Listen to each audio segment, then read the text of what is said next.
በቅርቡ በጣም ስሜታዊ ሆኜ የፖስተትኩት ቪዲዮ ለአንዳንድ ሰዎች ቀልድና በጣም ማሾፊያ ሆኗል።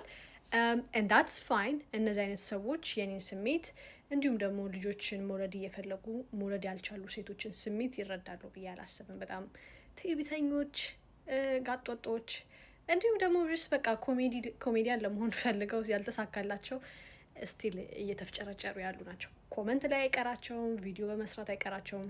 የፖሰቱ ነው ሰው እኔ እንደምታውቁት ከብዙ ሴቶች ጋር ሰርቻለሁ። አሁንም እየሰራሁኝ ነው፣ መውለድ ያልቻሉ አይ ኖ ምን ያህል ይሄን ነገር ሴቶችን እንደሚጎዳቸው ኢቨን ሳይኮሎጂካሊ ራሱ መውለድ እየፈለጉ መውለድ አለመቻላቸው ማለት ነው። ሰው ከ6 ዓመት ከ7 ዓመት በኋላ እንደዚህ አይነት ነገር ሞክረው ሲሰራላቸው እና ልጅ ሲኖራቸው ዳትስ አሜዚንግ። በጣም ነው ያስለቀሰኝ። ዳትስ ብዙ ናቸው ያልጠበቅኳቸው ያልሰማሁት ነገር ነው በኮመንት ያየሁት። ደውለው የሚነግሩኝ አብሬ የምሰራቸው ሰዎች እሱን አውቃለሁ፣ ግን ይህን ያህል ሰው ላይ ኢምፓክት ይኖረዋል ብዬ አላሰብኩም ነበረ።